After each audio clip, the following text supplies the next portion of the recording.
अस्सलाम वालेकुम एवरीवन। कैसे उम्मीद करता हूँ सभी ठीक ठाक होंगे, फिट फाट होंगे और हंसते हुए मुस्कुराते हुए अपनी लाइफ में खुशियाँ बिखेर रहे होंगे।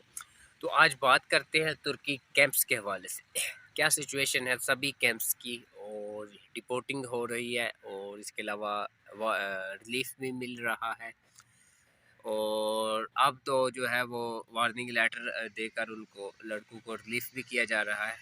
अब जो सबसे ज़्यादा मेरे पास कॉन्टेक्ट्स आते हैं उनमें जो है वो मलातिया कैंप और चैनकरी कैंप, ये टॉप पे है। इसके अलावा अर्ज़ेरूम है, आयदन है, और भी काफ़ी कैंप है, दरना कैंप है, पलवान को ये मज़ीद जो है उस्मानिया उस्मानिया तो है, अब वो तकरीबन आलमोस्ट बंद ही है। और कुछ जो है वो इस साइड पे है, वान साइड पे, जहाँ से हम तुर्की में जो इलीगल गैर कानूनी एंट्री होती है उस साइड पे अगर देखा जाए, ये वान सिटी उस साइड पे आता है, और कुछ कैंप्स इस साइड पे है। ये सभी कैंप्स के अंदर पहले तो आज से 1 साल, पूरा जो पिछला 1 साल है उसमें शायद ही किसी को रिलीफ मिला हो। रिलीफ जो तुर्की के अंदर रह के उसको रिलीफ मिला हो, कि कैंप से उसको छोड़ दिया गया हो, उसको रिलीज़ कर दिया गया हो, उसको वार्निंग लेटर दे के रिलीज़ कर दिया गया है। तो ऐसे बहुत कम तादाद, हमें अगर देखा जाए तो 100 में से 5% आप कह सकते हैं कि लड़कों को रिलीज़ किया गया कैंपों से। लेकिन अब उस तादाद में भी थोड़ा बहुत इजाफ़ा होना शुरू हो गया है। अब जो पहले 5% रिलीज़ करते थे, अब उसको उन्होंने ज़्यादा करके 15 से 20% कर दिया है। और जो डिपोर्टिंग है वो भी उसी ज़ोरों शोर से बहुत तेज़ी से जो है हो रही है। ये नहीं है कि डिपोर्टिंग स्लो हो गई है और लड़के जो हैं उनको अब वहाँ पर छोड़ दिया जाएगा। जिनका डेटा कलेक्ट नहीं हो रहा उनको वो वहाँ पर रिलीज़ कर रहे हैं, छोड़ रहे हैं।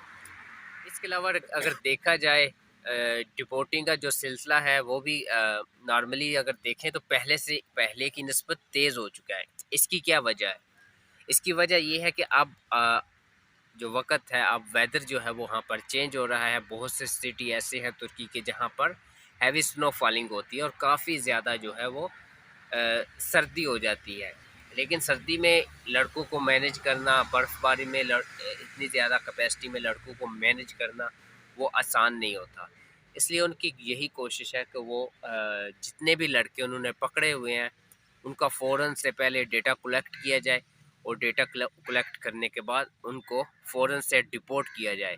जिनका डेटा कलेक्ट नहीं हो रहा वो उनसे बोल रहे हैं कि आप अपना डेटा दें, हम आपको डिपोर्ट करें। वो लड़के डेटा जो नहीं दे रहे, फिर उनको क्या कर रहे हैं कि वो रिलीफ दे रहे हैं, वहाँ पर वार्निंग लेटर के ऊपर जो है वो रिहा कर रहे हैं, उनको वहाँ पर तुर्की के अंदर ही छोड़ रहे हैं। लेकिन ये बात याद रखें कि अगर आपको इस्तांबुल से पकड़ा गए हैं आप, तो आपको वो इस्तांबुल का वो लेटर नहीं जारी करेंगे। वो कभी भी किसी भी शहरी को इस्तांबुल का वार्निंग लेटर नहीं देते। वो किसी और सिटी का वार्निंग लेटर देते हैं कि आप इस सिटी में जाके रहें, वहाँ से आप अपना जो है अपने मुल्क जाने का बंदोबस्त करें और उसके बाद आप वापस अपने मुल्क चले जाएँ। लेकिन जितने भी लड़के हैं, वो इस्तांबुल से ही पकड़ के उनको लेके गए हैं, तो उन्होंने वापस इस्तांबुल ही आना है। तो ये चीज़ें आप अपने माइंड में रखें कि आप अब तुर्की में रहते हैं, लेकिन ये चीज़ माइंड में रखें कि अगर आपको वार्निंग लेटर उन्होंने दिया है, तो आप उस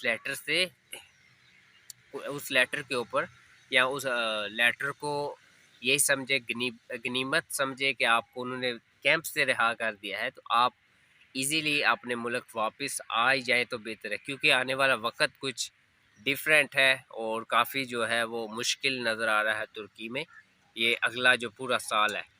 तो इसके अलावा जो अगर देखें डिपोर्टिंग के हवाले से, तो डिपोर्टिंग अब पहले जो महीने में एक बार होती थी किसी भी कैंप से, अब वो महीने में कुछ कैंप्स ऐसे 2 बार भी होना शुरू हो गई हैं।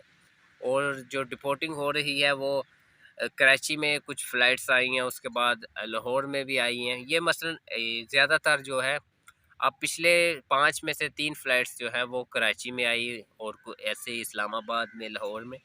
तो ऐसे मैं पिछली एक वीडियो में भी बोला था कि काफ़ी मुश्किल होती है पंजाब साइड के लड़कों को, अगर वो कराची में वहाँ पर लैंड करवाते हैं तो उनके लिए काफ़ी मुश्किल होती है।